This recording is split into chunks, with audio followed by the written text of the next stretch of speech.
সবাই খুব অবাক হচ্ছেন, নিজেদের মেয়েদেরকে এভাবে দেখে চিনতেই পারছেন না, তাই তো?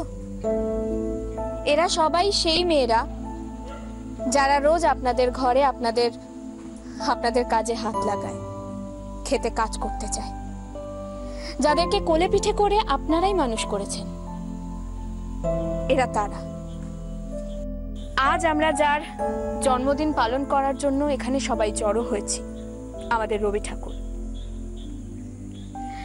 তার প্রতিভাও কিন্তু শুধু আমাদের দেশে সীমাবদ্ধ নয়, আমাদের দেশ কালের সীমা ছাড়িয়ে গোটা বিশ্বে তিনি পরিচিত।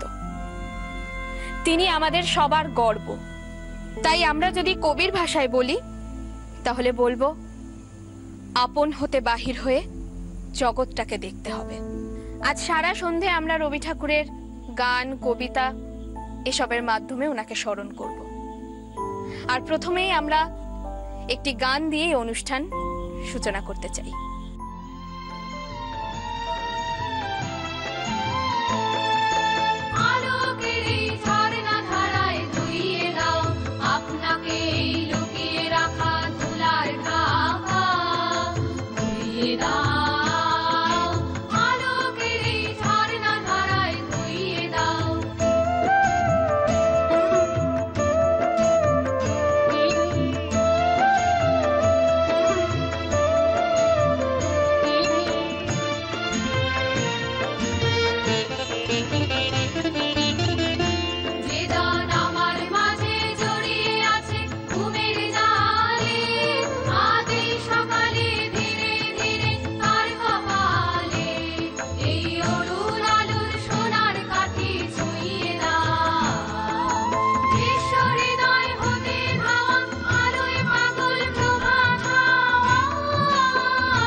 এরকম একটা আনন্দের অনুষ্ঠানের মধ্যেও আমাকে একটা দুঃখের কথা বলতে হচ্ছে।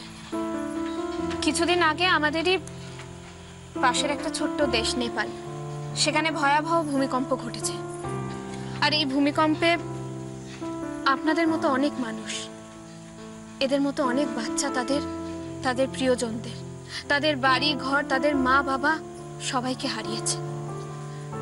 এখন আমাদের সবার তাদের পাশে থাকা উচিত, পাশে দাঁড়ানো উচিত। আমাদের এনজিও অপরাজিতা তাদের পাশে আছে। আমি চাইবো আপনারা যেভাবে পারেন তাদেরকে একটু সাহায্য করবেন। কেউ যদি শুকনো খাবার বা জামা কাপড় দিয়ে সাহায্য করতে চান তাহলে এই স্কুলের বড় দিদিমণি তার সাথে যোগাযোগ করবেন। ধন্যবাদ।